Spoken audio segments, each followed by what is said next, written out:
Mr. Gustafson, please bring forth your first witness. Thank you, Your Honor.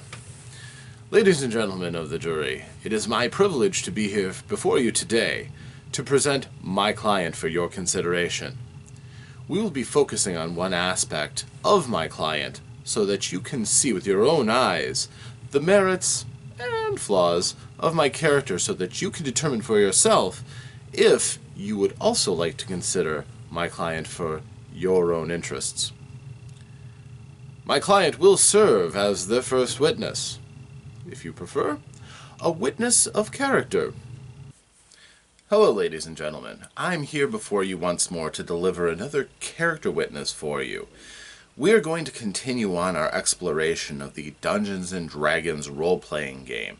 We've already gone to its very earliest origins, traced its evolution and development over the course of several editions, and we are now at year 2000's 3rd edition Dungeons & Dragons. This is the 3rd edition of the game, officially, and it marked a massive change from the way the Dungeons & Dragons had been played prior. While individual games may certainly have varied in how they approached the game, a lot of new design elements were brought into Dungeons & Dragons from earlier editions to this one. So, we're going to talk about where the game came from, we're going to make a character for it, and then ultimately we're going to have a piece where we talk about how the game has functionally changed and what this new edition meant. So, hope you enjoy. This is 3rd edition Dungeons & Dragons.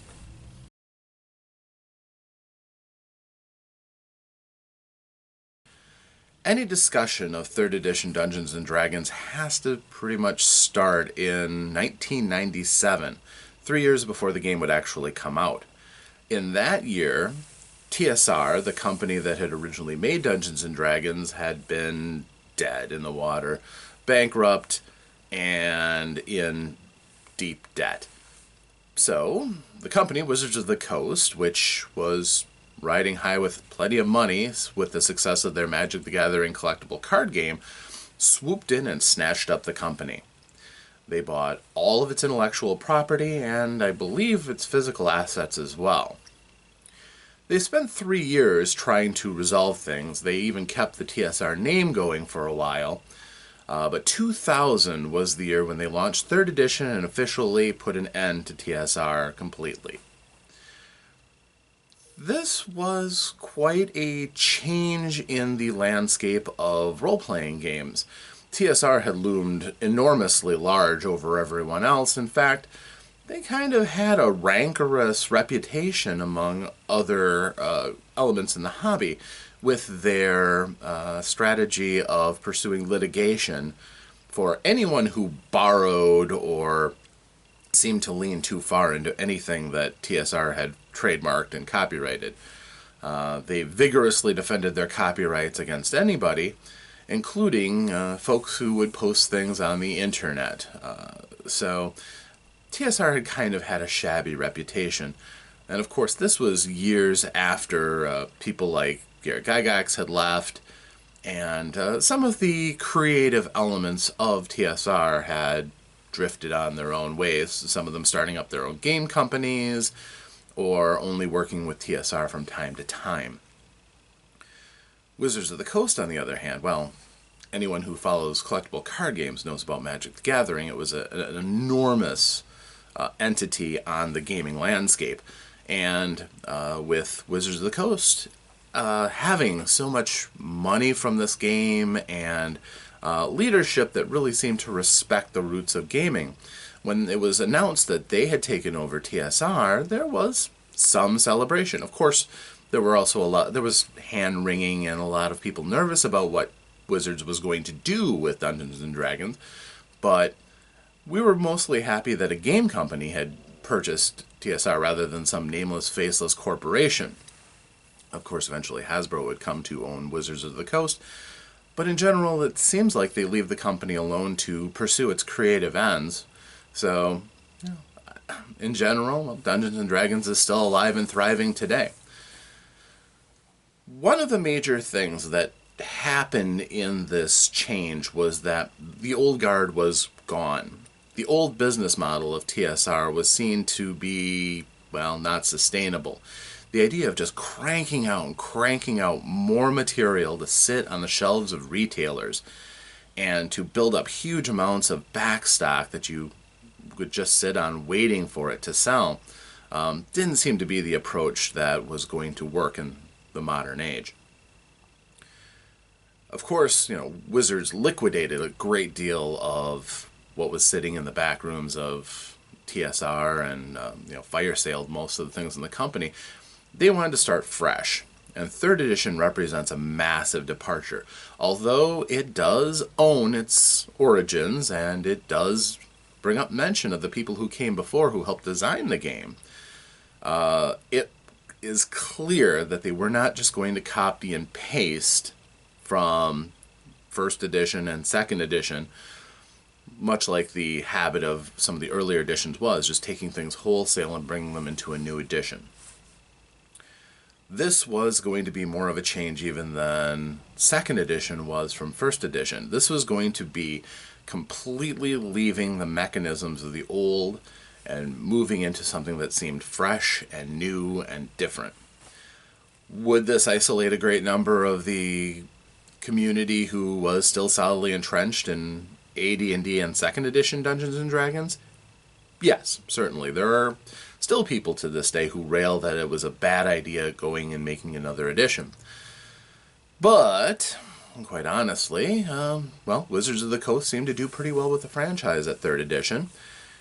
Even going so far as to update and develop that edition into a 3.5 edition when it was clear that some balancing could be made to streamline and fine-tune the system. It weathered that change, despite some outcry, and continued to thrive. Eventually, they would go to another system, the 4th edition, while the company that was kind of tied at the hip to them for a great deal of time with their publishing, Paizo, eventually made Pathfinder from the core rule set of 3.5, but that's a different character witness, quite honestly. One of the most important things that Wizards of the Coast learned from TSR was the idea of inclusiveness and not going after those who would help to build your worlds and expand upon your franchise, but to incorporate them and welcome them to a certain extent, as long as they didn't outright break copyright law. To this end, they created something fairly revolutionary, the Open Gaming License, which basically said that any company could make material for 3rd edition Dungeons & Dragons as long as they used certain elements of the framework verbatim, so that it was recognizable as a product that would work with 3rd edition. They gave certain credits, had to have a block of boilerplate printed somewhere in the work, and as long as they didn't tinker with the mechanics too much, in my understanding. So, did it work? How did it play? How is it to create a character for 3rd edition? Well, let's explore that, shall we? Before we actually get into the nuts and bolts, let me describe something that's a bit of a sea change. 3rd edition was all about openness and inclusion compared to earlier editions. So, with that in mind, gone were all of the restrictions on what races could be what classes, what attributes you needed to have to attain any given class. You were free to pick whatever class, no matter who you were playing or what you were playing, no matter how ill-suited it may seem for your attributes, it was fine. Play a Dwarven Wizard? Certainly. Play an Orcish Bard or a Half-Orc Bard? Yes, you could. You could mix up and change whatever you wanted in 3rd edition, and generally it worked fairly well. That was because of a lot of the elements that we will see as we make the characters. Additionally, and something that a lot of people considered when they made characters was the opportunity to multi-class. Meaning, whenever you gained a new level, you could go out and find another class that you wanted to train in besides the one that you had already been practicing and been a part of. This way, your fighter could pick up a level of rogue, or wizard, or sorcerer, or what have you. As long as the Dungeon Master was all right with it, you could pretty much freely go from any one class to another without any great difficulty. You just add on the abilities of the new class to your old, and you were fine, ready to go.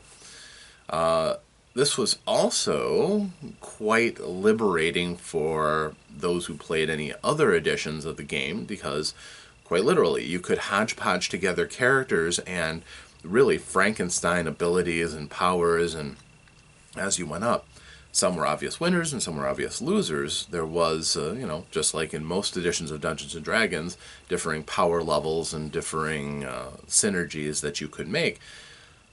But there was the ability and the freedom to do it for the first time in a way that had never been done before. In addition to that, 3rd edition introduced something called Prestige class, which was kind of like a new, very narrowly focused class that would expand on the abilities of a particular class that you might already take. For example, if you were a wizard and you wanted to concentrate on being the intelligent wizard who seemed to know everything, there was a class called the Lore Master, which would give you more knowledges and insights, even if it took away from some of your focus on some of the other aspects of the same class, like taking away from your metamagic feats and so on. All of the classes had treatments of prestige classes that were made with a given class in mind. They required some sort of attribute level or character level to reach. In some cases, they needed certain ranks and skills and so on. But once you qualified for that class, you all of a sudden could have access to a whole new range of abilities that might not even have been in any of the abilities from any of the other classes. Whole new directions that you could go in. While this was exciting for some people, for other people it was kind of a challenge. There were suddenly so many choices that it seemed overwhelming if you had access to all of the different books and all of the different resources. And not only were those resources the ones that you would find in a couple of core rulebooks. No. As soon as 3rd edition came out, they immediately started putting out more books. Each of the given classes were grouped together, and then they made a series of small books which added more prestige classes, more weapons, gear, spells, to flesh out that character class or range of character classes. Books like Sword and Fist that worked with the martial classes, or Tome and Blood that worked with the arcane classes, gave you even more that you had access to. And unfortunately, in some of those books, especially ones that came out from third-party developers, balance could go out the window fairly quickly. My age-old Dungeon Master's test was, if this is available, why wouldn't I do this? Kind of came out more and more often. In fact, in my own game, several books are outright banned, just because of the balance-breaking nature of them. So, that was something that 3rd edition was accused of quite often. The reason why I'm bringing this up now before we go and actually make a character was because if you've seen me make the other character witness videos, basically I would roll the dice and come up with a character from what I rolled. That was not always the way that characters were created. I generally try to represent the other options, including moving your attributes around and rolling multiple dice to increase your averages, and that all is well and good. 3rd edition didn't start you out with a preconceived notion of what you could play, because there really was no limits on what you could play based on what you would roll. And it was generally understood that you would move attributes around to whatever you wanted. What was more important is your concept of the character that you wanted to play. This goes a bit farther from the tactical mindset of earlier editions and starts going more into what is the character that you want to tell a story with. A more narrative style was embraced in 3rd edition. Generally, it just made it easier to do these kind of characters and this kind of an approach to gaming. This was not in a small way spurred on by the writers of the 3rd edition game. People like Monty Cook, Jeff Grubb, Skip Williams. definitely had these ideas in mind, that when they opened up the game to allow you to play exactly the kind of character that you wanted, they were going to let you take a long look and decide from all of the many options the direction you wanted your character to go into. This was the ascendancy of the build. The idea that you have in your mind a concept of what your character is going to develop into before you've even started to play. And character classes and character skills, abilities, feats became like a shopping list where I want this and this. This will qualify me to take this and this and this. This was rather prevalent in 3rd edition Dungeons & Dragons, especially when it came to prestige classes. When you kind of had to prepare, if you were interested in pursuing a prestige class, you kind of had to start buying the stuff up and raising the levels of your skills and things in advance, so that when you got to the point where you could qualify for that prestige class, you could go and pursue it. So it was a different world. It was a different way of playing the game than a lot of people had done before. Did this annoy certain people? Yes, it did. People who preferred the older style of gameplay were driven back once they started to realize what this new edition meant. Which meant that this divide between the older generation and the newer generation hit a real cleaving point at 3rd edition. And that was splintered a little bit from the 3rd edition side. When 3.5 edition came out, many people felt that that edition might have been unnecessary. But again, rebalancing and trying to stick closer to their core, and yes, republishing a lot of things for people to rebuy and reconsume, was a strategy that Wizards pursued. I will leave some other lawyers out there to discuss whether or not it was a good idea. This is not a financial, legal role-playing game post, but perhaps someday we'll go into that and take a closer look. For now, let's make a character for 3rd edition Dungeons & Dragons. Alright, here we have a fresh 3rd edition Dungeons & Dragons character sheet. I went with the 3.0 edition. The 3.5 and beyond get a little bit more detailed than we really need to get into. This one, I always appreciated this character sheet because everything was really nice and condensed on it. You had the character bio information, your attributes, hit points and armor class right there, your skills, and skills became a really big thing in 3rd edition. That's a big change. All different types of abilities just right down the line. Your saving throws are now reduced down to just 3, Fortitude, Reflex, and Will. Your base attacking was simply a melee and range, the 2 different types that you had. And then you had your weapons. This was all on the front of the page. All the information you would commonly need, boom, right there. The back part was all the referential stuff. Gear, what gear you had. Typically in a typical combat situation, that wasn't as important, so that could be relegated to the back. Your special abilities and feats right here. They probably would have liked to have it on the front, but it was getting a little crowded. A little thumbnail on spells, and every spell character I've ever used. This stays blank because I always write that in a separate sheet of paper. Languages, your spell saves, we'll get into that.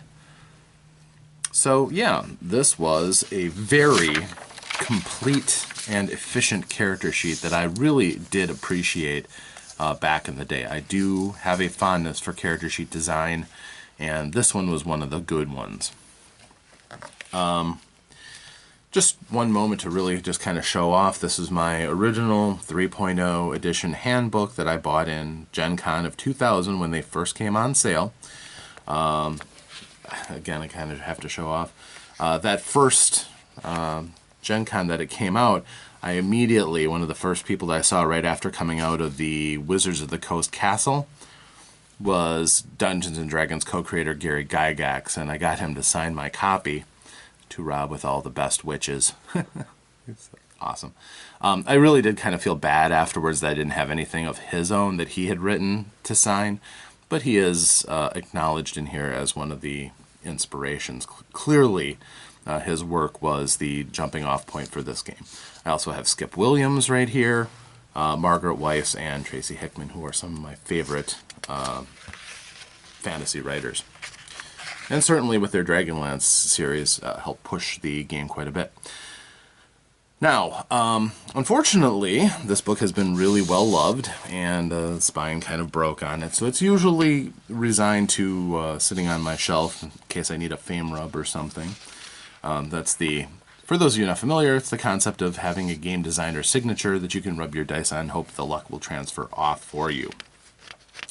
Not much better than you can get than Gary Gygax, honestly, in my mind, but I'm usually not that superstitious.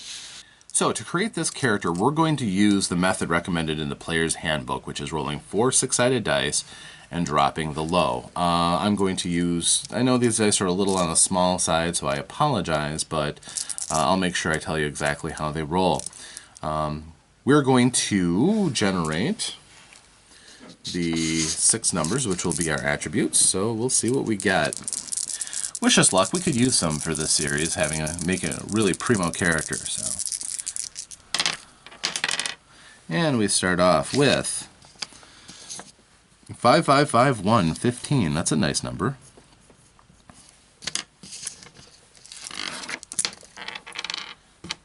My technique involves crushing the dice a little bit in the hand and then rolling. Sometimes that works, sometimes it doesn't, because they're dice. Okay, that is a 5, a 4, a 4, and a 1. So that's 13. That's not bad.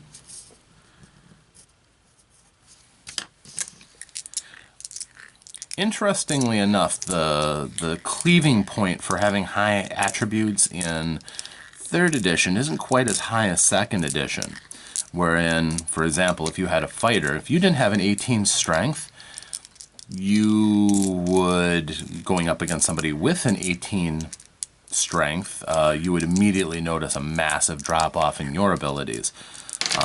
So pursuing those really high attributes was more important back then. Although, granted, having higher attributes is still desirable. 6, 3, 2, and a 2, so that is an 11. Remember, we are dropping the low value. Still getting a number between 3 and 18, but I would really have to roll dreadfully in order to get a 3 with so many bites at the apple to do better. A 6, a 5, a 3, and a 2. That's a 14.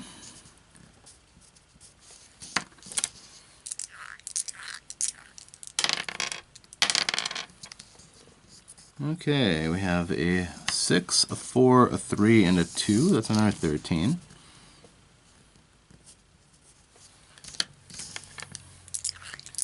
Alright, now we'll see if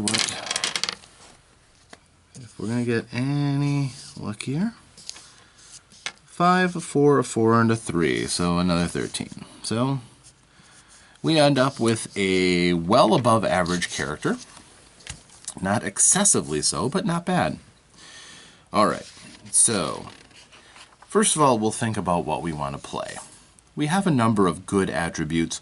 Nothing completely ridiculous, but solid. So what do we have to look forward to here? Let's see, what have we made so far? We've made a cleric. We've made a halfling in basic D&D. And I believe I shoehorned a wizard in 2nd edition. Let us try to make, let's see, we have, as far as classes, we'll look at that real quick with the numbers that we have. Again, this is a bit different of a technique than it was in any of the earlier editions. We have the bard, who is kind of a hybrid caster. The cleric hasn't changed all that much. Still pretty much what you got in earlier editions. The druid, full caster, some nice impressive abilities. I've never really played a druid myself. Maybe this is the time to make a druid. I think I missed the barbarian. Yeah, the barbarian was first. Barbarians have kind of become specialized styles of fighters. The fighter, who in 3rd edition got some much needed help, their access to a lot of feats, which are nice little benchmark abilities that you get, really kind of made this class become more desirable. and they get a bonus feat every other level. Feats can be nice. Plus, you believe you get a feat every 3 levels anyhow, so they were really able to pile up feats to help their fighting abilities. Monks, who, when they were normalized into a class, had a lot of interesting abilities, especially, higher unarmed damage. The trick was to keep them alive at earlier levels when they had low armor, didn't do a great deal of damage with their bare hands, and weren't as fast to get away from danger as much. So you had to have a little bit different mindset to play a monk. I found them engaging and interesting, though. Paladins. Again, anybody could qualify to be a paladin now, but again, you had to follow a really strict code of behavior. We had rangers. Let's scoot this over a little bit. If you never saw the 3rd edition, the art was very nice. The layout, very professional, looked very good. We have the rogue. Now, the rogue was considerably different in this edition from the thief. No longer did you have a set of special abilities that only thieves had access to in some oddball classes. Instead, all of their special abilities were just skills. They were the supreme master of various skills. Also, their special abilities in being able to spot traps was their domain. Everything else was based around their sneak attack and just the sheer number of skills that they could master at one time. So, an interesting class. Sorcerers, who were more limited range wizards, but they had more spells per day than wizards could ever get. So, they were famous for mostly being interested in Warcraft and blowing the daylights out of things. And then you had your wizards, my personal favorite class. We are not making a wizard this time, though. I think we're going to go off base a little bit and make a druid.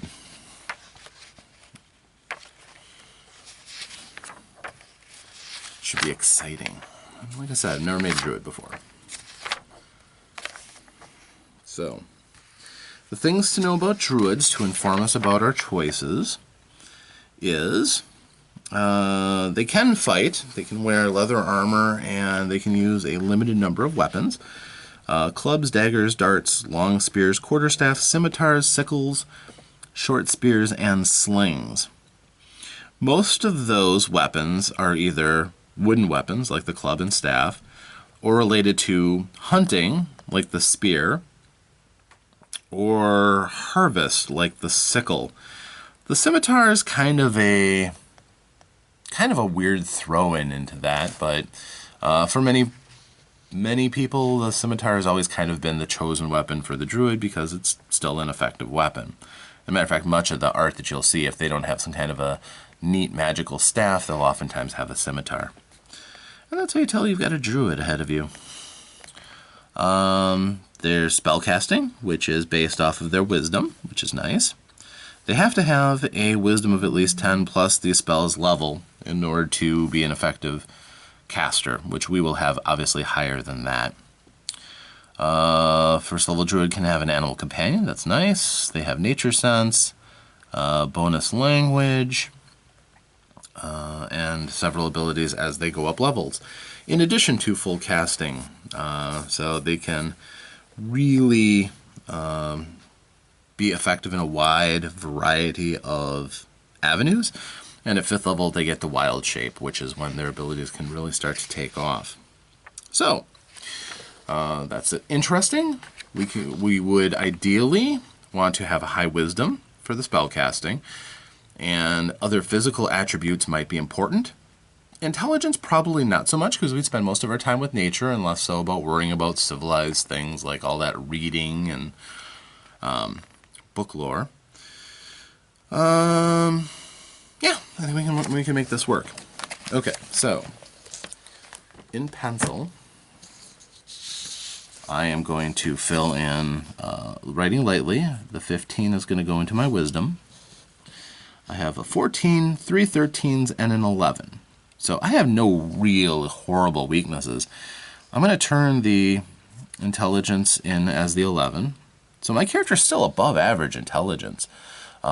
Generally, I've kind of related intelligence, if you multiply it by 10, you'd have a rough estimate on the IQ of the character. So I'm above average, certainly. Just in this case, will not have a lot of book learning. Intelligence is important because it gives you bonus ranks and skills. Otherwise, you're at the mercy of whatever class you have. And I don't think that druids get a lot of ranks and skills, but it'll be enough to keep our important ones for understanding nature high. After that, the difference between a 14 and a 13 isn't tremendous. So what we're going to do is we're going to put the 14, I think, in Constitution. And we'll have 13s in Charisma, so I'm fairly likable. A 13 in Dexterity, so I'm fairly nimble. And a 13 in Strength, so I'm fairly strong. So now that we have our priorities and where we're going to be putting those attributes into, the next step for us is to decide what race we're going to be. It's easy to treat this character as kind of like a shopping list for abilities, even at this stage. Looking at the race that will help us out the most can be something that a lot of people will do. If you have a concept, though, and you want to go with that, that's perfectly fine. Like, I could be a dwarven druid, no problem, even though the dwarf doesn't have anything that's really going to help my druid craft. Higher constitution and dark vision is nice, but depending on the type of druid, a lot of those special abilities may not be seen to dovetail as well as, say, elves, who do have a higher dexterity and a lower constitution, but they have special abilities on their perception, immunity to things that you might have to deal with, like sleep magic, dealing with fae, immunity to ghoul paralysis, which is always a fun one. Ghouls are kind of nasty. Resistance to enchantment, and proficiency with a couple of different weapons, although as far as being a druid, you'd still refuse to use them. You don't want to be kicked out of the club because you really felt that you needed to use that longsword. Yeah, so there's something to be said there. Gnomes. Gnomes have a lot of different abilities. Bonus to Constitution, penalty to Strength, so my Strength would go down to just average. Small, decent speed, low light vision, so you can see on dark nights pretty well. Bonuses against illusions. Bonus to attack rolls against goblins, kobolds, a lot of the things that you'll find at low levels. A bonus to dodge against giants, a substantial one, +4. +2 racial bonus to listen checks, because they have keen ears. +2 bonus to alchemy. A druid who practices alchemy could be interesting. Automatically can speak common and gnome. Gnomes with intelligence scores of higher can cast cantrips. Dancing lights, ghost sound, prestidigitation once per day. That would be nice, adding a little extra magic. And the favorite class would be illusionist, but we're not going to do that. So that's an option. Half-elves. Half-elves are popular for druids. They don't have any real special bonuses or penalties. They're immune to sleep spells, bonus against enchantments thanks to their elven heritage, low light vision rather than true dark vision. They can see at night pretty well. Bonuses to perceptive checks. They don't have the ability to notice secret doors just by passing near them, but their senses are pretty good. They are considered an elf for purposes of things that can only be wielded by elves. So not a lot of bonuses, not a lot of penalties. They're kind of the every person. Also, they have a bonus of the favorite class of any. Favorite class means that you can multi-class in and out of that class, and it's not going to cause any experience penalties because you're too diverse. Which is something that you could have to worry about if you really were a dilettante and spread your abilities all over the place. Half-orcs. Well, half-orcs are best for the fighting, primarily. Their abilities, they have a bonus to strength, penalty to intelligence, penalty to charisma. They have dark vision, true dark vision, orcish blood, and their favorite class is barbarian. If we were going to go with a combination barbarian druid, that might be interesting, but Not going to do that this time. Halflings. Halflings are fun. Halflings +2 dexterity, -2 strength. Small. Base speed of 20 feet. That will not be much of a problem when we can shapeshift to faster forms, especially if winged flight or something like that. So that's actually a disadvantage that the class nullifies sometimes, which can be nice. Bonus to climb, jump, and move silently checks. That can be useful to a lot of things in Druidcraft. Not being noticed means that your lower armor selection and less deadly weapons aren't going to be as important. Bonus to all saving throws. Saving throws are always an important thing to be good at. Bonus to save against fear. Bonuses with thrown weapons. That's always nice. Bonus to listen checks. So a halfling would make a really good druid too. Their abilities don't necessarily bolster, and we didn't have any races in here that increased the wisdom. And we're not going with other books again, and as per our game, we stick with the core book for this. So I think what we're going to choose for this, I think we'll make a... Oh, we did a gnome once already, didn't we? I think we're going to make a dwarven druid, because we can. So as far as class goes, it's a druid. Race, dwarf. Alignment. Now, druids need to be neutral to some extent. I'm going to be with true neutral. People live, people die, it happens, and we don't really crusade for one cause or another because that's all human nonsense. Level 1. Deity.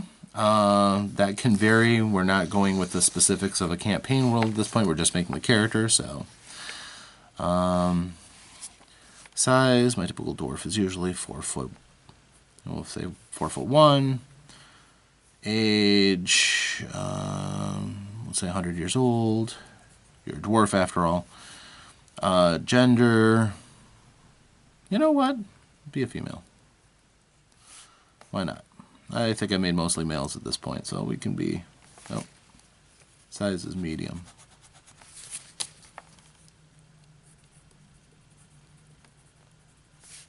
.4'1". Weight, let's say 150 pounds, although a gentleman never asks. Eyes, the description, dwarven man is slightly taller. Skin is typically dark tan or light brown. Eyes are dark. Okay, we'll say black. Hair. Hair is usually black, gray, brown, worn long. Brown. She was my brown-eyed dwarf. Skin, dark tan. Okay. Bio stuff. Interesting, again, we're doing all of this stuff before we really made a lot of other characters because you don't need to get into a lot of the other numbers before you have come up with character concepts and can visualize this character in advance of actually writing down the hard numbers. Okay, now let's look for dwarven traits. +2 constitution, -2 to charisma. So my charisma goes down to an 11, which is still above average.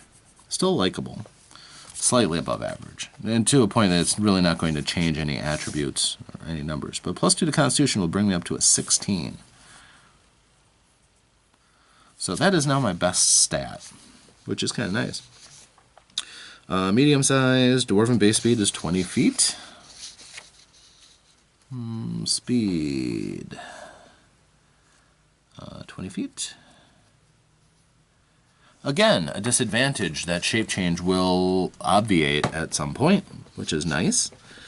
But dwarves don't have the fastest speed. So, we'll turn this around to special abilities and feats. We have dark vision.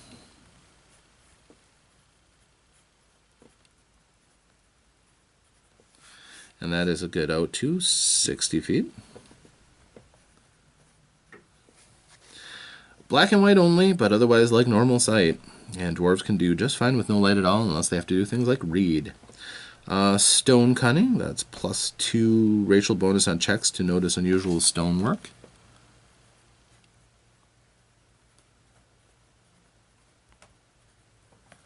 So my druid would be pretty good at that.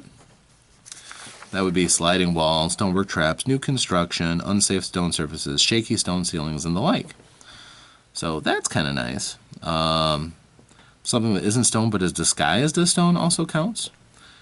So just coming within 10 feet of that, they can make a check, which is nice. +2 racial bonus on saving throws against poison. +2 on saves versus poison.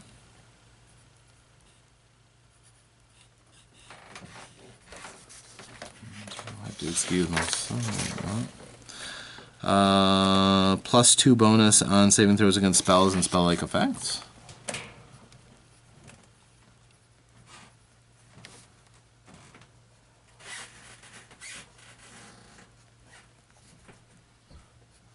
Spell-like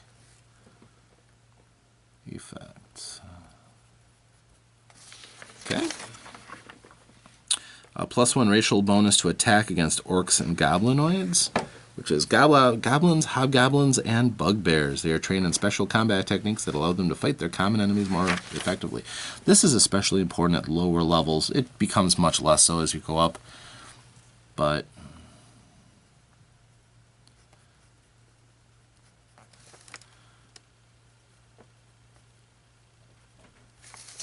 to attack goblinoids and orcs. So that will definitely help out in many games. +4 dodge against giants.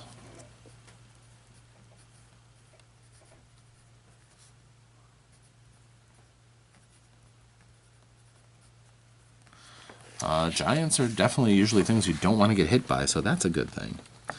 +2 bonus to appraise checks related to rare or exotic items. They are familiar with valuable items of all kinds, especially made out of stone or metal. +2 to appraise.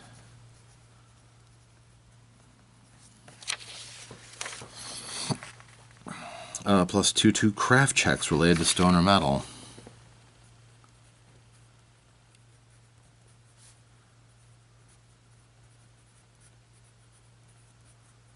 Could be useful if you find yourself out in the wilderness and forced to make your own goods.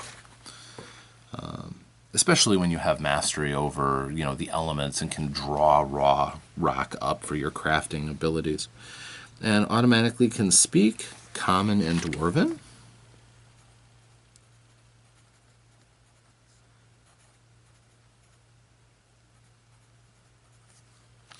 Bonus languages: Giant, Gnome, Goblin, Orc, Terran, or Undercommon. Terran is the language of the elemental earth realm. Undercommon is the language of, like Drow and Illithid and all those races that dwell under the earth have kind of created their own language of Undercommon. They are familiar with the languages of enemies and subterranean allies. Their favorite class is Fighter. But we're making a druid. Okay, so those are all the racial abilities that we needed to put down. Up on here, under skills, we can put that +2 to appraise as a miscellaneous modifier.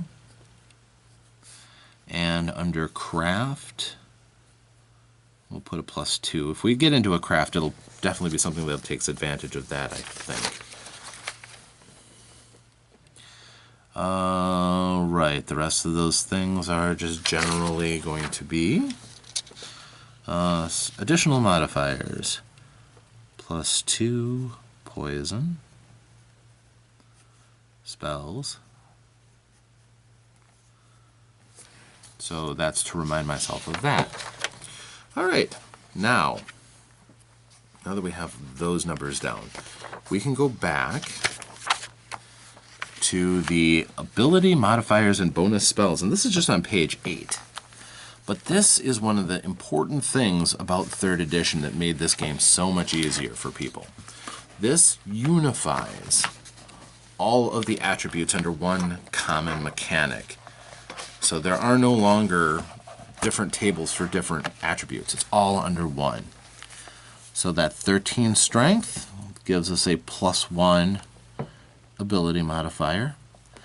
Now this spread with 0 to 11, or 10 and 11 giving you no modifier, and everything below that, every 2 points below that gives you an additional -1. Every 2 points above that gives you an additional +1. That's something that's been kept since then. It's simple, easy to use. You can remember it very easily, and it's a unified system that makes playing this game much simpler, because this will apply to everything that one of those attributes affects. A dexterity of 13 is good for a +1. A constitution of a 16 is good for +3. That'll be nice for hit points. An intelligence of 11 is no bonus. A wisdom of 15 is good for a +2. And a charisma 11, no bonus. All right. These boxes are for temporary scores if our stats are affected in some way, shape, or form. All right, so rather than going over all of the other things with abilities, that is everything we needed from there.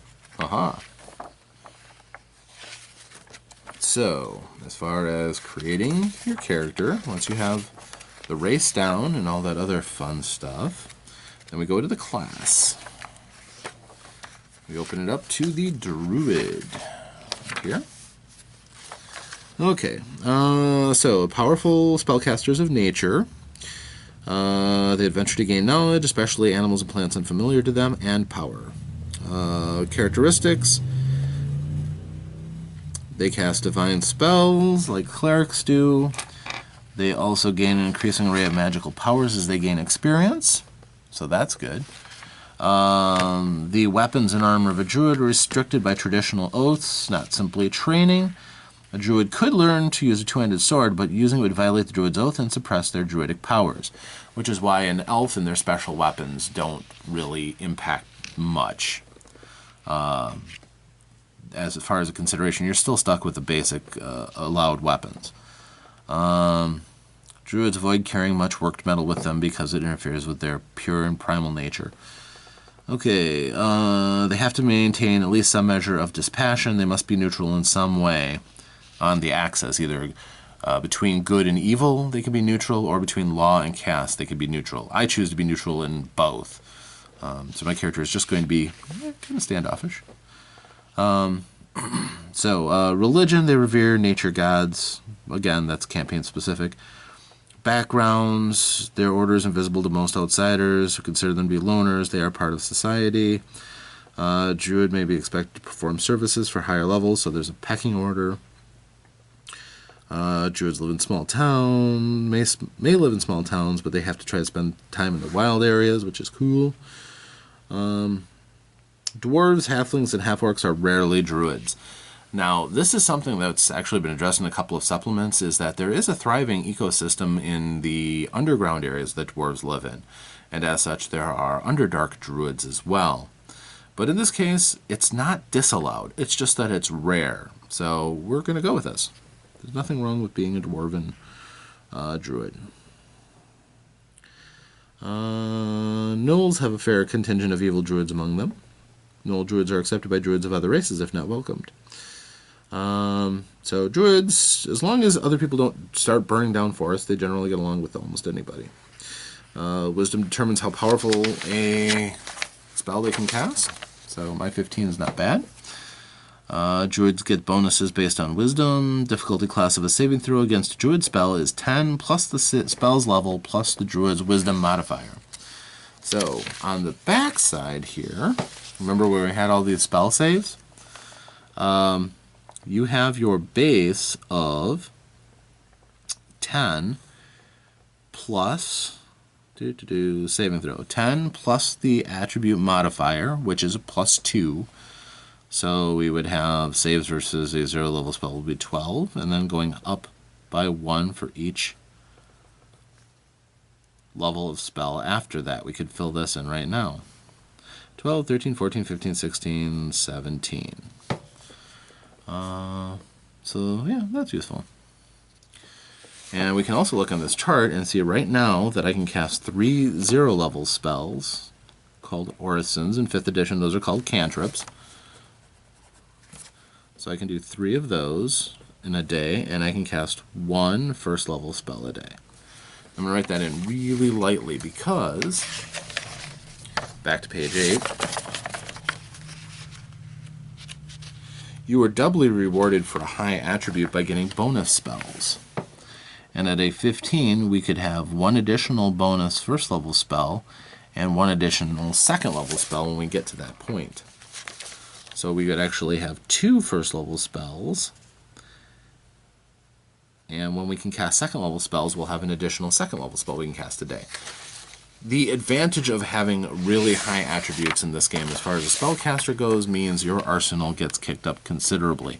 If you have an 18, the highest starting stat you can get, not only do you have the +4 to your attribute modifier, but you have 1 bonus 1st level, 1 bonus 2nd level, 1 bonus 3rd level, 1 bonus 4th level spell a day as you get to that point.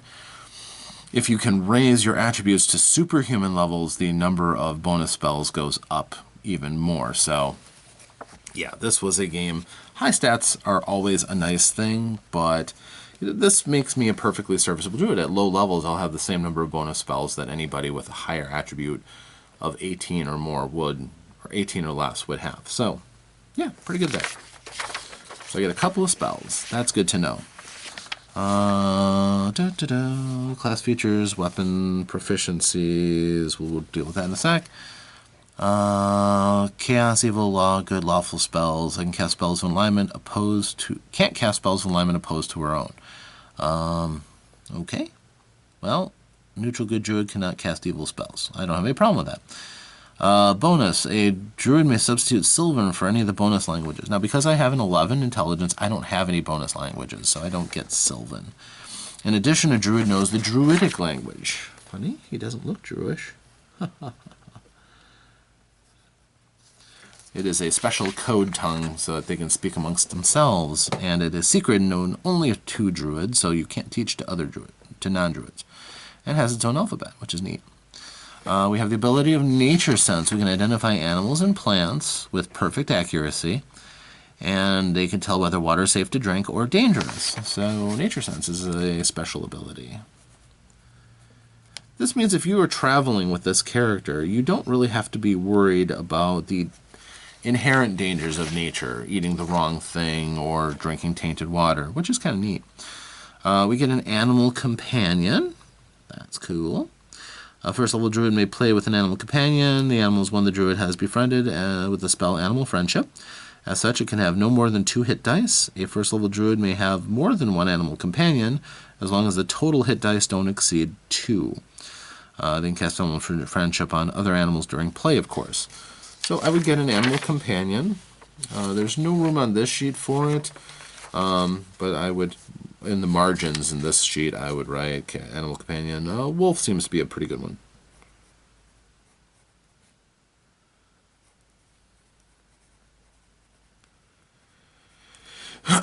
Both in terms of combat effectiveness, survivability, and if they bite something, they get a trip attack as a bonus, which is nice.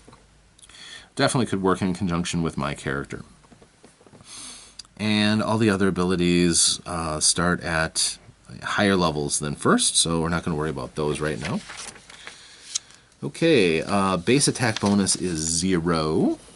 So under base attack bonus, this is going to replace Thaco from 2nd edition, or having any kind of a table. This is all going to be based on simple math. Your strength modifier influences your melee, so that's +1. Size modifier is not an issue. Miscellaneous modifier, well, that may vary. If I'm fighting goblinoids or orcs, I get a +1, but we're not going to put that in because that doesn't come up all the time. Dexterity modifier of +1. And again, no size modifier. So, total of +1 to hit on either melee or ranged attacks. So, that's fine. And your saving throws. I have a +2 to my fortitude saving throw. +2. And I have a +2 to my will saving throw. No bonus to my reflex. Ability modifier, strength, no, constitution is going to affect your fortitude, so that is +3. I have a +1 because of my dexterity, and it's nice that they actually include that underneath the attributes. Somebody was nice enough to put those in for us. And will is based on wisdom, so that's +2. So my character actually has pretty decent starting saving throws of +5, +1, and +4. Remembering also that I have an additional +2 against poison, which is almost always a fortitude save. So I'm at +7 right now, which is nice. And spells, which often are will or reflex, so getting a +2 to those is also awfully nice. All right, now going back over here, class skills. Oh yeah, hit dice, D8. Now, a lot of DMs, myself included, would rule that you would start out with maximum hit points for your hit dice. But since the rules don't expressly say that, we're not going to do that. We're actually going to roll for hit dice. So let's see what we get. We have an 8-sided die here. And we have a 5, and a 5 +3 because of our constitution is an 8. We start with 8 hit points. Not bad. You can take a dagger shot. This does, we don't want to, tank and be up at the front of the group if we can avoid it, but we can weather a shot or two. Also, skill points. Actually, druids end up with pretty decent skill points too. They have 4 skill points plus their intelligence modifier, which is 0, and starting skills are at ×4. So they will actually give me 16 skill points to start with, which isn't bad. And at every additional level, we get an additional 4 skill points.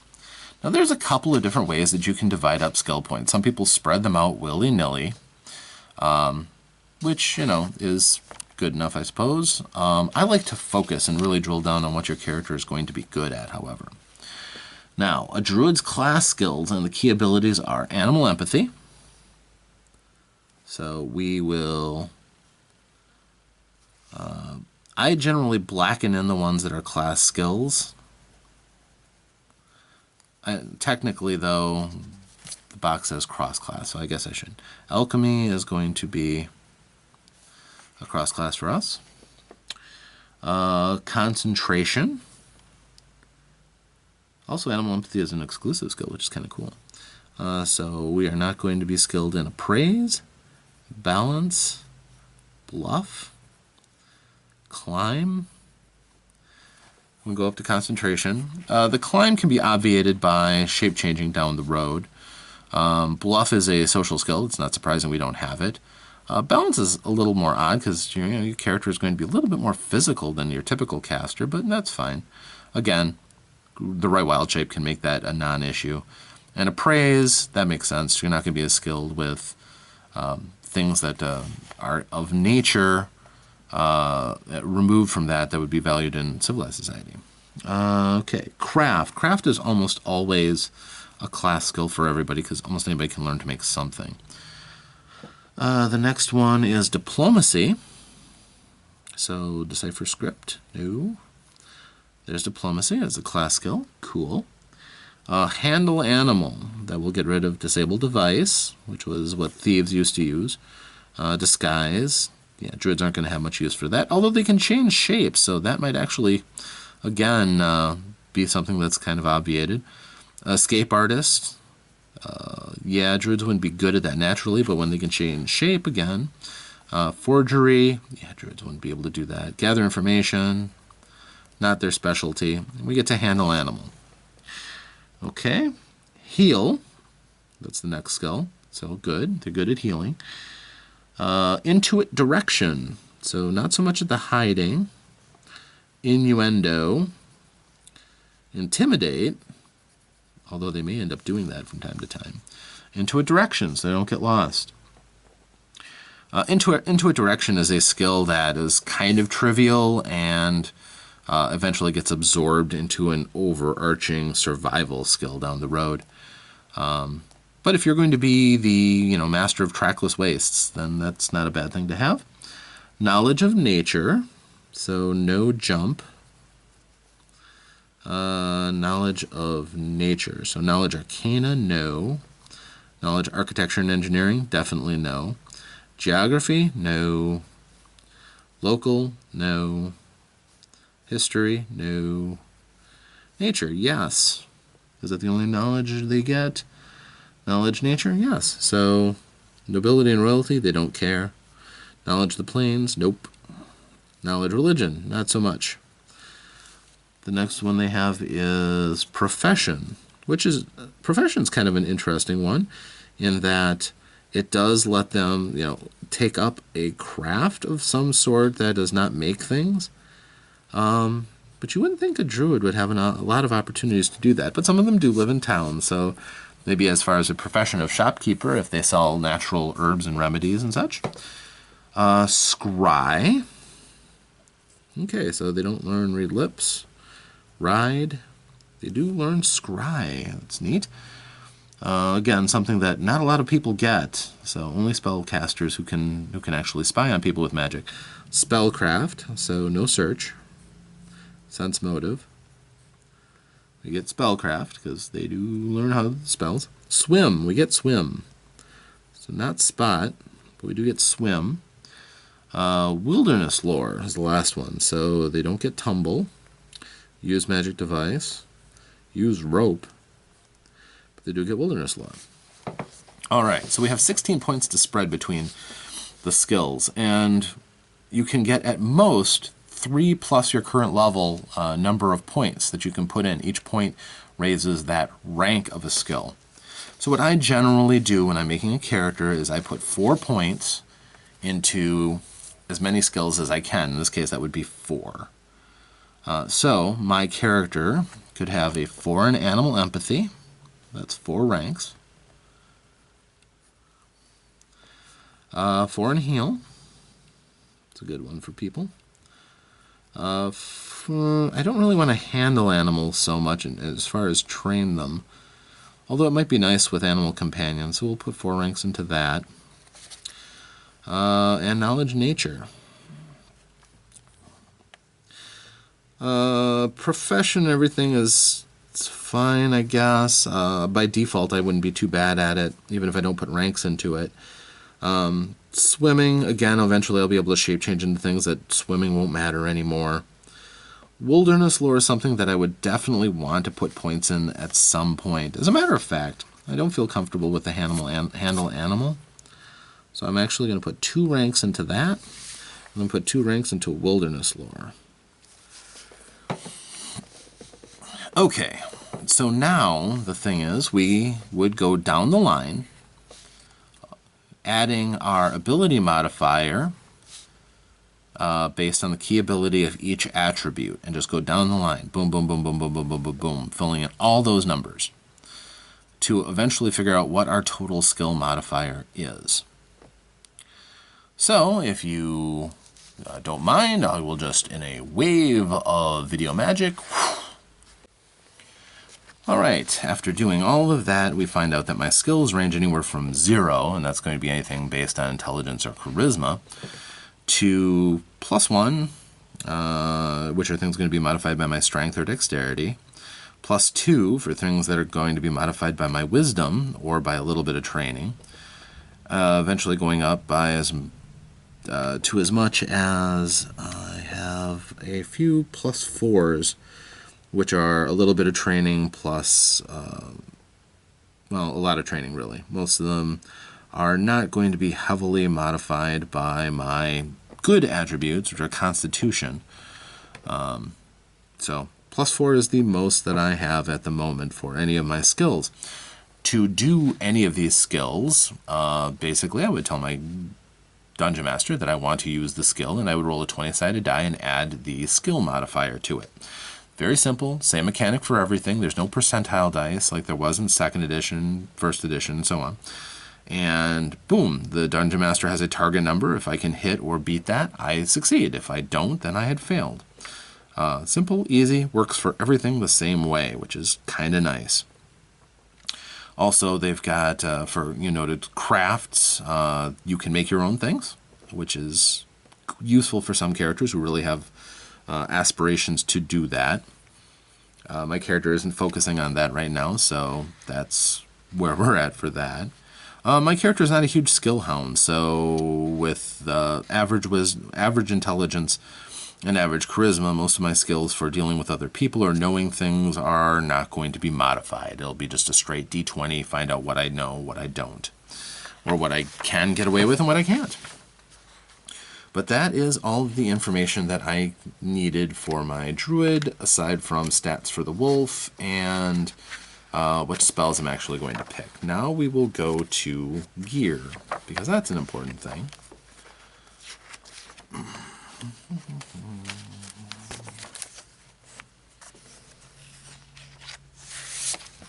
Oh, also of note, we should look at that first.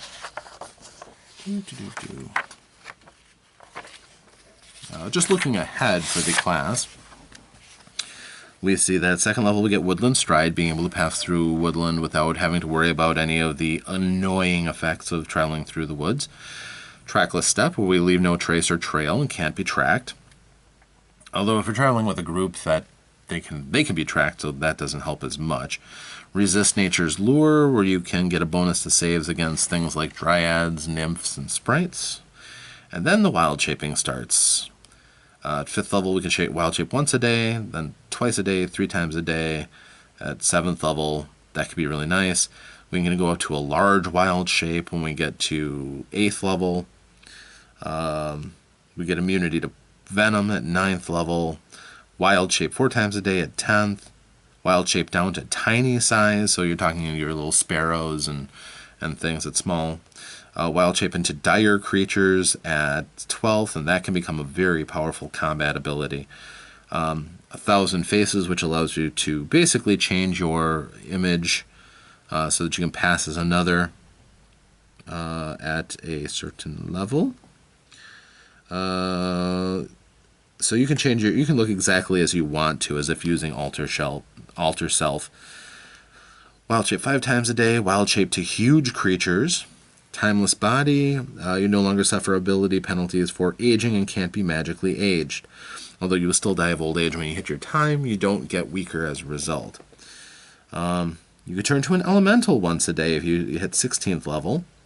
18th level, Wild Shape 6 times a day, and as an Elemental 3 times a day. So you continue to get abilities as you go up levels, on top of getting stronger spell casting, which is certainly an attraction. Plus you get those 4 skill points every level, which helps you to either keep these various skills maxed out, or you can evolve and go off and study in different directions, which is, to me, fairly exciting. I thought that was a neat ability for this game. Also, as you go along, you get 1 feat when the character is created, and at 3rd level and every 3 levels thereafter, you gain another feat. So we have to pick a feat out for our character. So if you are doing that, you should pick out something that kind of supplements your character, or covers up a weakness that you have. In this case, I'm not interested in the archery classes, the riding classes. The expertise I'm not interested in. I am fast enough for dodge. Dodge isn't a bad one.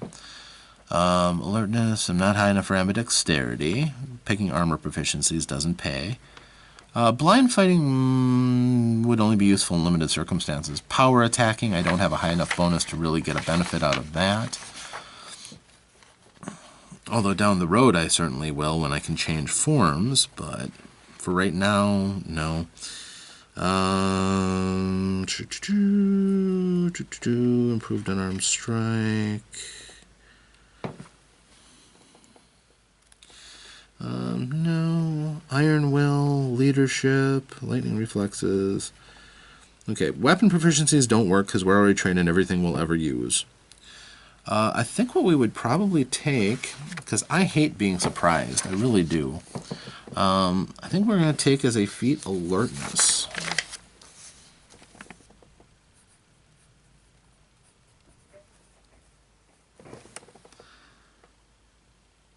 That gives us a +2 to all listen checks and spot checks. So +2 to listen. That goes under miscellaneous category. +2 to listen and +2 to spot. Would change those bonuses to +4.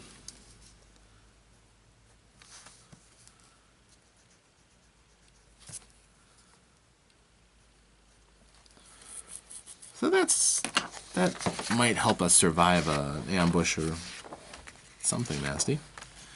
Okay, as far as the descriptions go, we're not going to worry about that. It's not specific. Equipment.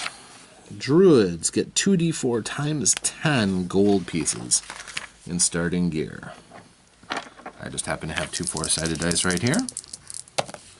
And I would start with 2 and 3 times 10 is 50 gold.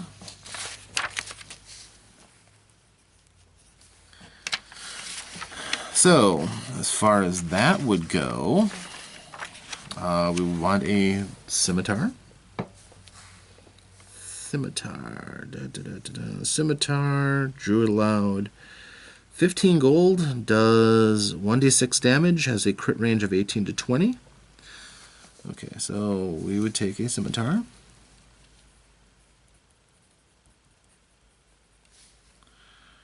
And that has a weight of 4 pounds. I think we'd also take a short spear for throwing.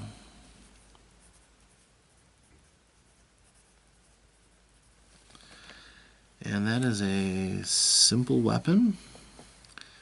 Short spear does 1d8 damage and ×3 crit. They weigh 5 pounds. Piercing. Okay, so the short spear would cost me 2 gold pieces, so we're at 17 out of our 50 gone. So that leaves us with 33. We'd want some armor. Actually, we should probably take a dagger too. A dagger, a knife, something like that. They only cost 2 gold.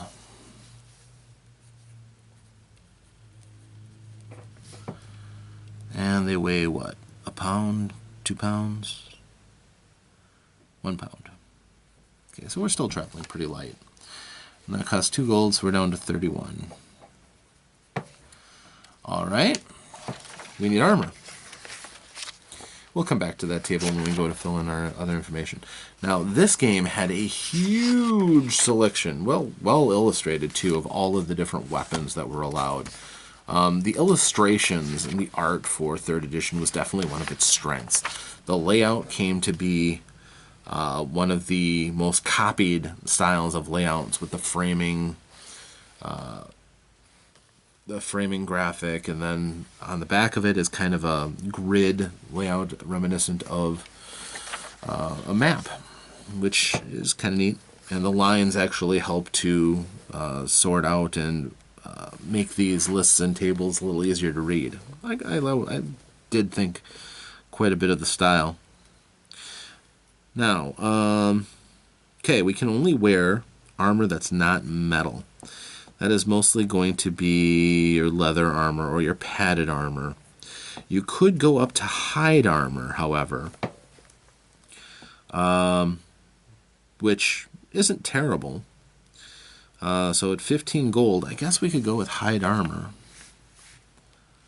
It is kind of heavy and clunky, but we're not exactly stealthy here. And our base speed would slow down a little bit. So, yeah, we'll do that. Hide armor.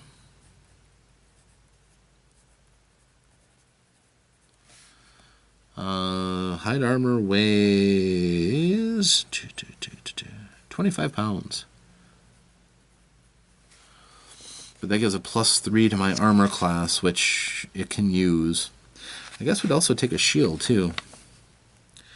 A small wooden shield.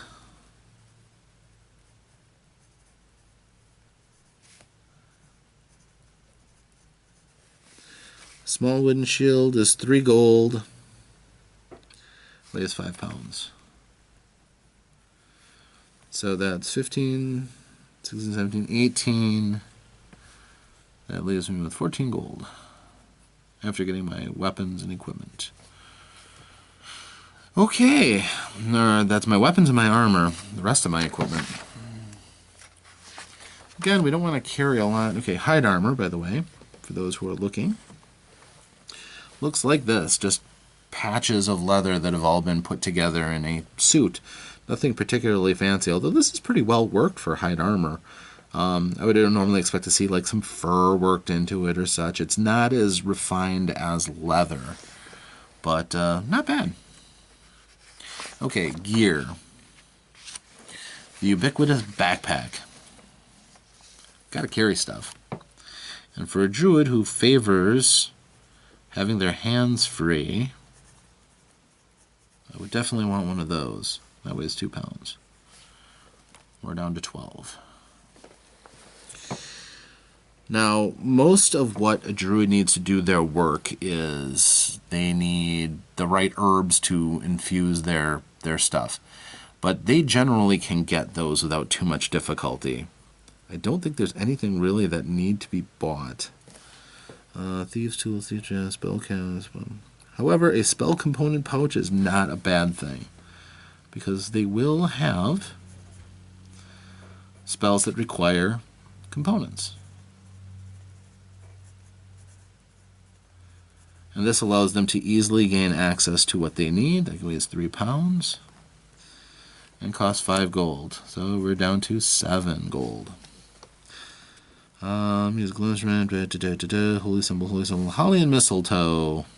Holly and mistletoe. Cost nothing. Holly and mistletoe are the sacred herbs for a druid. They are collected under special prescription and ritual. Healer's kit costs 50 gold. Would like to get one, but I can't. So all the rest of the class tools and skill kits I either can't afford or don't need. Clothing. I think traveler's outfits would be fine. 2 sets of travelers.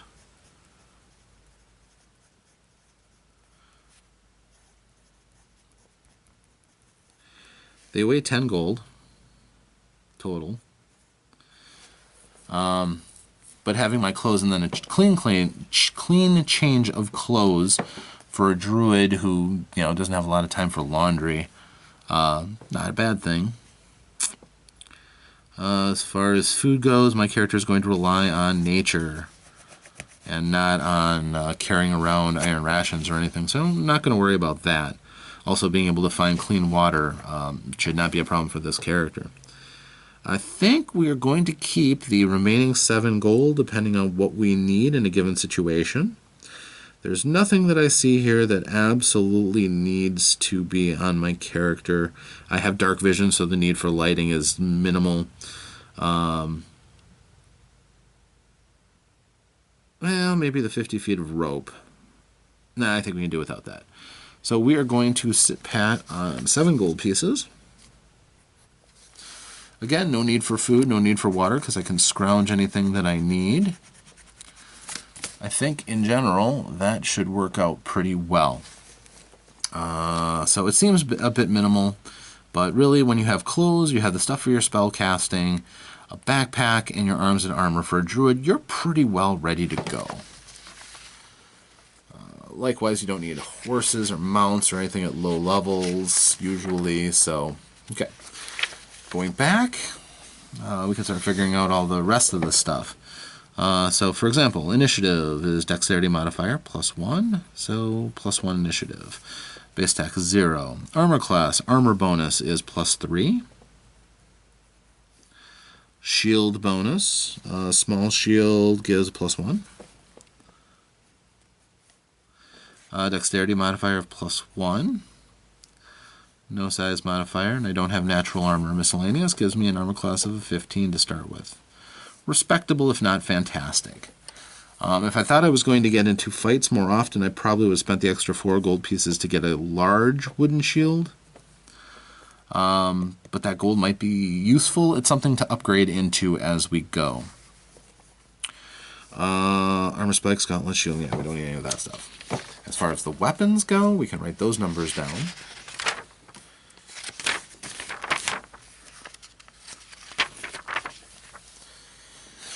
All right, the scimitar. Okay, we have a scimitar. We have a short spear. And we have a dagger. The scimitar has a rating attack bonus. I have +1, generally, for all of these weapons, no matter how I use them, because I have the +1 melee attack and ranged attack. Damage on the scimitar is 1d6 +1 because of my strength. The critical range is 18 to 20 times 2. That means if I can hit if I land a blow and I rolled an 18, a 19, or a 20, I have critically hit potentially. I would roll again to confirm the critical, and if I hit with a second blow, that would mean that I would do double damage. I would roll the dice and then double that. So this is a weapon. A scimitar is one that is quite likely, a 15% chance every time I attack, if I can hit, of doing a critical blow, which is very good. I don't have a lot of big numbers, so I'd be counting on criticaling my opponents to do some respectable damage periodically. Range, melee. Length, weight is 4 pounds. Type is slashing. Size is medium. Special properties, none. The short spear. Damage is 1d8 +1. Critical times 3. Now, why would I go with the scimitar more often than I would the short spear? Because if I can hit and I get a critical, I do double damage, which would double my strength modifier +1.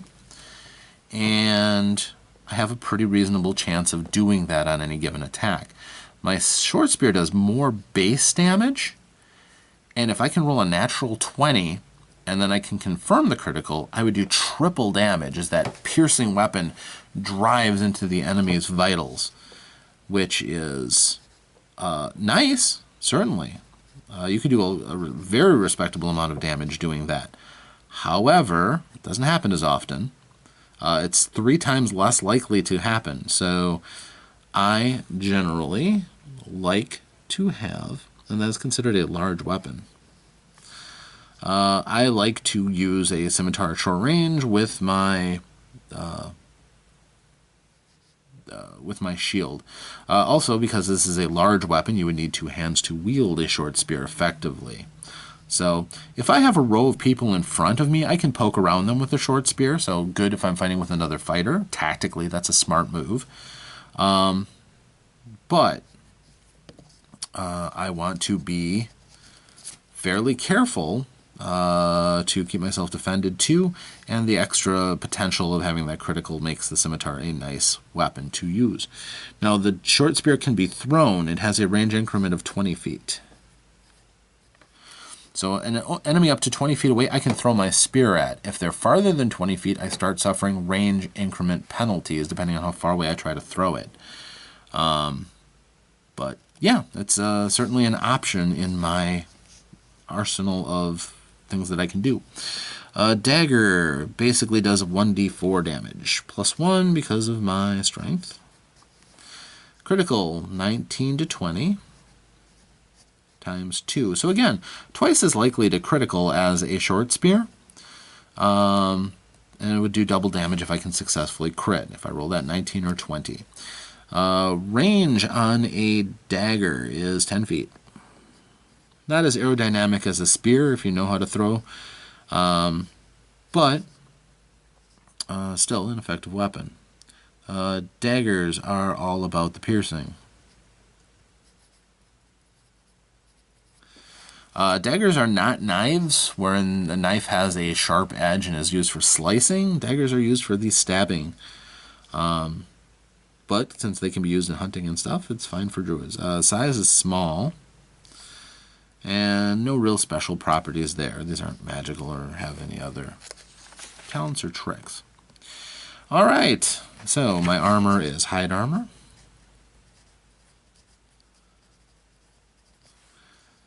Which is medium armor. Armor bonus of +3. Max dex bonus of +4. Can you not tell that I have played this a bit? Yes. No chance of spell failure because I'm not an arcane caster.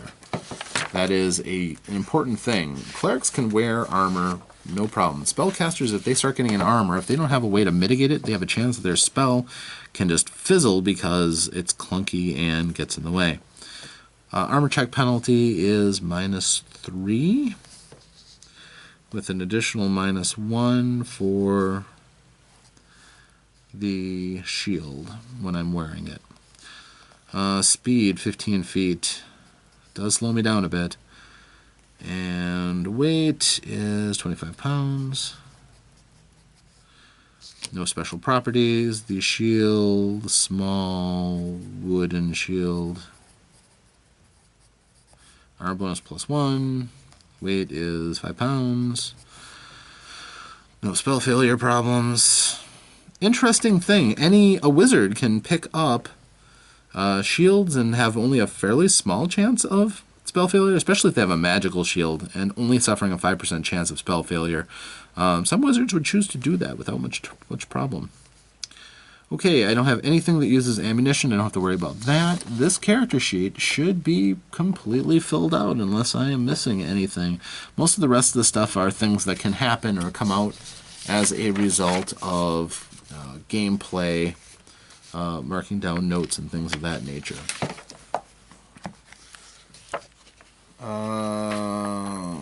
Encumbrance is a factor of how much you carry.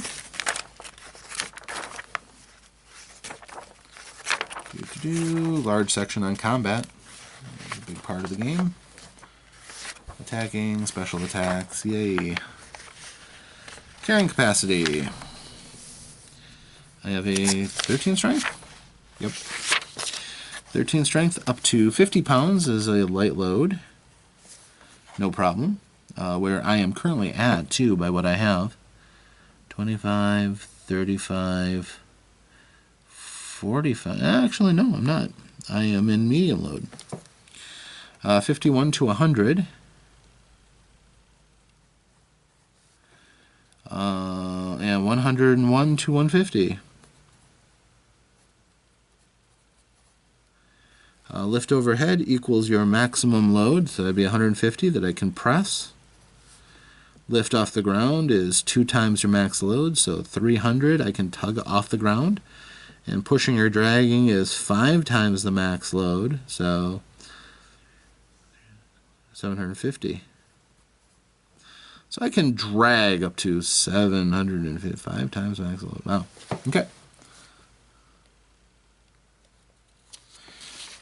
So my character is strong enough, fairly strong. Okay, spells. Last thing we're doing. And if you've stuck with me this long, thank you. Because, this part of the character building is the exciting part for me, filling in all the details and seeing all the cool stuff come up. But as far as druids, let's see what druids got. Clerics have their big domain blocks and everything. They're good druids. Okay. So, because we are religious casters, we just go through the list and we pick out what we want. So I get 3 0-level spells a day. We could do Cure Minor Wounds for a little bit healing. Light, Mending, Purify Food and Drink. Virtue, giving 1 temporary hit point. Worthless spell to me. Resistance, giving a +1 on saving throws. Not the most useful. Read magic, read scrolls and spell books. I can't see me doing that. Purify food and drink could be useful situationally. Wouldn't take it to start. Mending, making minor repairs on an object. Light, making an object shine like a torch. That can be useful. Even with dark vision, sometimes you want to read. No direction, you discern north. Okay, situational. Guidance, +1 on a roll, throw, or check. Okay. Flare, dazzles a creature, -1 attack. Yeah, flare is nice. Oh, you get 1 less attack. That's nice. Detect poison. Detect poison on a creature or small object. Okay, if it's a spider or a snake, it's poisonous. Otherwise, assume all weapons are. Detect magic. Cure minor wounds. Create water. Create 2 gallons per level of pure water. There'd be 2 gallons of water. Cure minor wounds. You never know when you have to save somebody's life. And I think we'll do detect magic, because that's sometimes good to know. Okay, my first level spells. I have 2 because of how wise I am. Animal friendship, I already have a wolf. I don't need that. Calm animals, that might be useful for my own party. Cure light wounds, that's a given.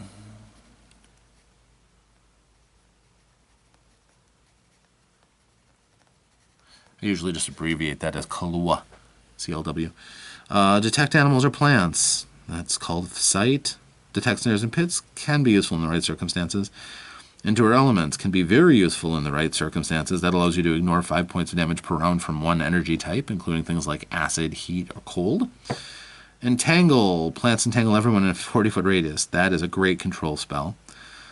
Fairy Fire cancels blur, concealment, outlines a subject with light. That can be very useful. Good Berry, 2d4 berries that each cure 1 hit point. Yeah, it's an okay spell. Cure light wounds is a little bit more immediate though. Invisibility to animals. Animals can't see you. That's fine. Magic Fang, 1 natural weapon of a subject creature gets a +1 to attack and damage. Could be useful for my wolf if I want to enchant my wolf. Obscuring Mist, fog surrounds you. Right now my wolf is stronger than me. It's stronger, it's got better, I think about the same armor class and more hit points, so I'd probably be leaning on him quite a bit. Obscuring Mist, fog surrounds you. That's good for getting out of trouble. Pass without trace. No, except in the right circumstance. Summon Nature's Ally, calling a creature to fight. I love that spell. But right now I don't have enough spell slots for that, curing, and something else. Cudgel or Staff becomes a +1 weapon with Shillelagh. No. I'm going to do Entangle. Entangle can win you a lot of fights. There aren't a lot of circumstances where Entangle doesn't work. I mean, complete stone room, you could say Entangle doesn't work, but anything else. You got a good chance of immobilizing opponents and possibly ending an encounter before it starts, so that is a good range of spells, and I have a solid druid character that is fully kitted out. Of course, got to come up with a name. We'll call him Benzine.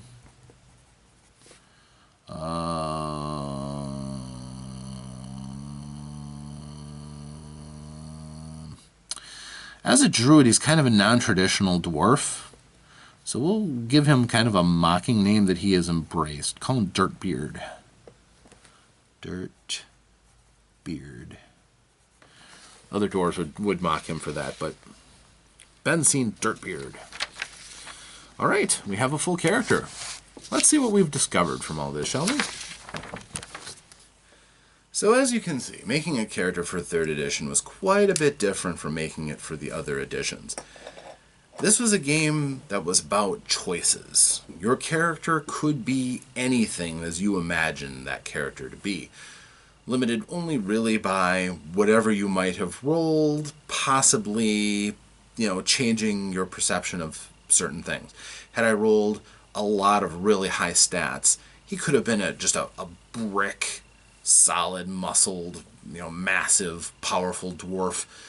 Who also called and ripped out the very, fabric of nature to throw at his enemies.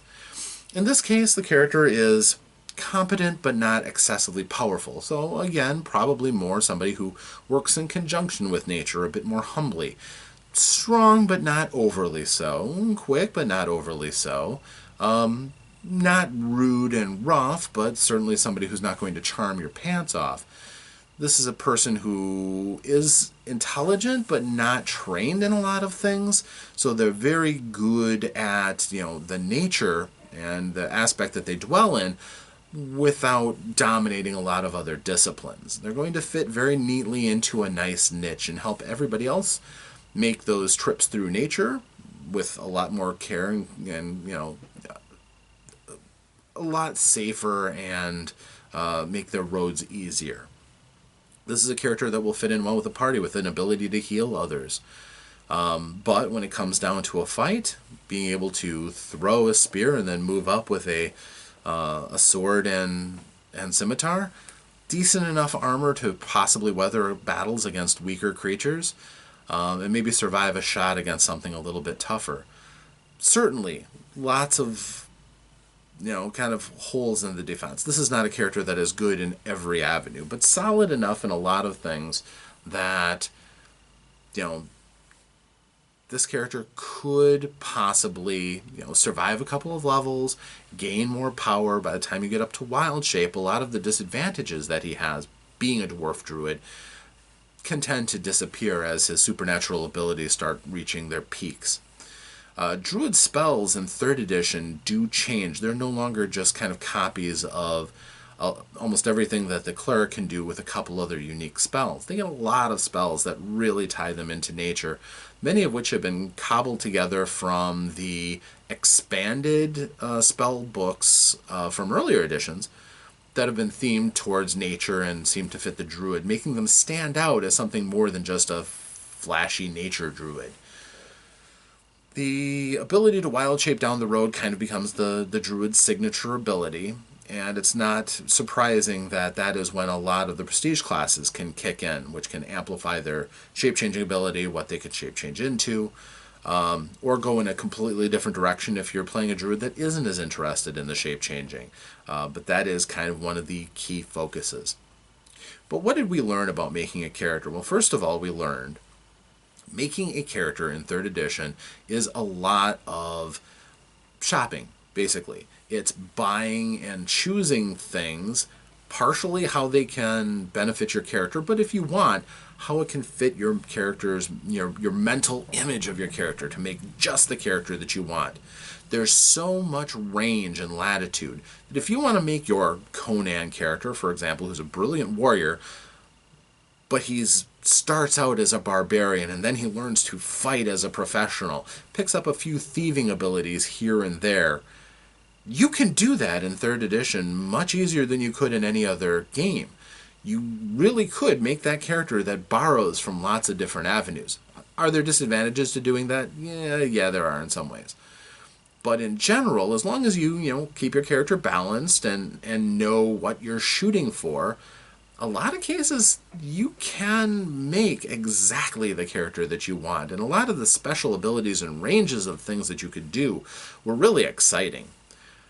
When I first got a hold of the 3rd edition Player's Handbook, and I got it home and I started digesting it, and I made sample characters for it, I was really excited by all of the different things they could do. My next task was then to sell it to my group, who a lot of them were like, well, we already have all the 2nd edition books. Why should we be excited about this game? And I'm like, well, we don't have all the books for this yet, but from what I've seen, it sounds really exciting with a lot of things that we can do. By that time, we had 2nd edition and a lot of the different extra books, what have been commonly called splat books, because of how they can kind of splatter the game balance of a game, and with more impressively powerful skills and abilities that kind of keep you wanting to stay ahead of the power curve and what's commonly called power creep. 2nd edition was kind of guilty of this with all of the different complete books, with all the different kits and everything that you could make. There was clearly some balance issues that were created by that, gleefully in some cases, as it helped them to sell more books. 3rd edition would eventually fall prey to this too, but in the very early days, it was kind of an exciting new world where so much was possible that had never been seen before. They had an answer for fighters being kind of boring with only the ability to maybe get extra attacks along the way. Now they had feats, some meaty abilities they could really dig into and change their character so that one fighter isn't just like another fighter. That you could change your focus and abilities, and it was a lot less, I don't know, tedious to level up some classes that you needed, but at the same time, oftentimes it was a hard sell getting somebody to play those classes. We also saw, when 2nd edition came out, there were spheres that shaped how clerics would gain their abilities, that it would close out some avenues, but kind of open and explore so that one cleric was going to be completely different from somebody who had different spheres. This one kind of brought things back a little bit. You now have a common cleric spell list, but now you have domains. It gives your character new abilities and more spells that they have access to, rather than limiting them and focusing them down into just certain avenues. It gave clerics a fresh new lease on life with lots of different things that they could do in different directions, which we would only see increase as the different editions came through. The Druid, again, changed quite a bit by becoming their own class, not just a subclass of the Druid, or of the Cleric, I should say. And with all these new different special abilities, it, again, became kind of wild and exciting again. For some of the other classes like Wizards were already quite powerful, and now they have access to metamagic feats and different things that they can use to specialize and really concentrate on the craft of spellcasting. That was cool. For people who didn't really enjoy the craft of it all, you could play a sorcerer and just have access to more of everything. Maybe it's doing you a favor by limiting your spell list down to just the kind of spells that you would want to throw again and again and again. Sorcerers were certainly popular when they came out. Have even a few access to things like, spears and alternate weapons that sorcerers were more limited to. What they did with rogues as opposed to thieves was really exciting. For some people, it made them seem a little bit less special, but for a person who really appreciated a rogue and all of the different skills they could get into, especially if you played a rogue with a lot of intelligence, and just blasting your character with so many different skills. And if you wanted to, you didn't have to just stick to your specializations. You could spread out into a lot of areas and be a real master of lore and just about any active skill. Your rogue could probably master it. Barbarians got some new neat abilities. The raging ability was still fairly solid, but it became a tactical decision on how often you would use it. The Bard got some differentiation for being its own true class rather than just a hodgepodge of different things, although still many of their abilities were grounded in their roots. Their fascination ability and some of the other special things that they were able to do were still new and fresh and made the Bard an actual honest-to-goodness class that people could play and contribute with the rest of the group. You still had some classes that were very rooted in their origins, like Rangers and Paladins, but even so, this was opened up quite a bit where you could actually have Rangers and Paladins in a group without having to have ridiculously high statistics in some of these cases. Paladins being seen more often, suddenly you kind of had to come to grips with the fact that people were going to take a whack at playing these powerful holy warriors, and this was exciting. It allowed more inclusion. You saw more paladins bring their special abilities to bear in a group, and if you envisioned your character playing some sort of a holy knight, this was a possibility. There really wasn't a lot that you couldn't do in 3rd edition. Now, that being said, this is all glowing. Some people really like that. Some of what made some of these classes special in the first place is limited a little bit by accessibility. Paladins were these enormously powerful characters because you needed to have a special character to be the special character. And now anybody can roll up a paladin at any time. The paladin was no longer the hugely powerful character, which was fine. It brings balance to the game and gives people more options. But for some people, that lack of specialness kind of hurt a little bit. Also, quite honestly, the game kind of strangled itself on all of the expansions that it made. Eventually, so many choices, especially if you, for instance, subscribe to Dragon Magazine. In Dragon Magazine, there was a never-ending flow of new prestige classes, gear, enemies, exciting things that you could do. Lots and lots of excitement, and always more, more, more. The game kind of got bloated and fell down under its own weight. Eventually, they made a 3.5 edition, which took care of some of the excesses of all of these different things and brought things back to a little bit more balance, but by then it was too late. The horse was already out of the barn. The bloat that third edition had, it was just almost too much. And most game masters who approached this to become a dungeon master for a campaign would have to strongly consider what resources they would allow to be brought to bear in their game. Sometimes making fairly hard decisions and possibly unpopular ones for the players who wanted to gleefully bring forth the book that had the special ability they wanted to use. And I can speak from personal experience on this. I've had several players who took umbrage to the fact that I wouldn't allow a particular ability or set of abilities to be brought in from a third-party game book. Just kind of what I had to do to keep the game more realistic and grounded. And this is from somebody who has played a campaign going off into epic levels.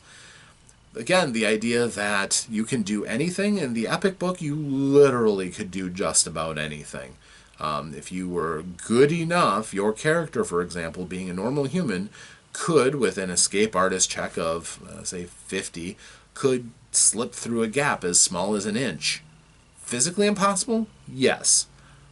But somehow you can do it because your skills are superhumanly amazing. This was kind of the atmosphere that was brought in 3rd edition, and while faces came and went and different game designers threw their head into the ring to try to change, modify, and help it along, 3rd edition became kind of a monster. The Open Gaming License ensured that there was going to be a massive amount of material out there, and eventually it again started kind of choking. You'd see game stores, the entire shelves were just covered in 3rd edition product. But it was kind of hard to stand out with some of that stuff. You either had to go to shocking levels, like, say, Lamentations of the Flame Princess, where they would try to attract a specific audience. Even if it wasn't 3rd edition compliant, it was close enough that you could make something that is similar and still try to bring in people to your particular game style. Also, this was a glory day of companies like Mongoose Publishing and Green Ronin and Troll Lords, where they had a massive amount of input that tried to draw players in. Some of their works were attractive because they were powerful, and they made your characters more powerful than perhaps some of the original stuff would allow you to. This meant sometimes the balance was out the window. You had just so many different people contributing to this overall creation that eventually Wizards of the Coast said, it's too much, we're going to go and make in a different direction and make a new edition. When that happened, the company that they had been partnered with, Paizo, who had been basically creating their Dragon Magazine and Dungeon Magazine, basically took the Open Gaming License, which was still there, and they created their own role-playing game, Pathfinder, to run in competition with Dungeons & Dragons. And when 4th edition came around, as you'll see in my next character witness, there were even more changes that even further served to split the fan base. And Pathfinder came in at just the right time to take in a lot of those disgruntled players from Dungeons & Dragons who didn't like the new edition, because it was even more different than 3rd edition was from 2nd edition. So we'll cover all that in the next character witness. But I hope you've enjoyed this walk through 3rd edition. It is a significant portion of gaming history, especially to those who enjoy Dungeons and Dragons. And there's still thousands and thousands of people who are playing 3rd edition and 3.5 edition to this day, happily, with massive amounts of material backing up their games, playing exactly the kind of game they want to play with their players. And you'll hear me say this many a time. There's nothing wrong with that as long as everybody's having fun. There's so much material out there you could happily get into 3rd edition, even today, finding some really great prices on things, and still play a fantastic fantasy role-playing game with almost no limits on what you can do. So, thank you for watching. I'm Rob, and this has been another Character Witness. I hope you've enjoyed my client, and if you are interested, as I said, still plenty of people enjoying 3rd edition to this day, and there's plenty of it out there. So, thank you very much, and we'll see you next time here in the Court of Public Opinion for another Character Witness. Thank you.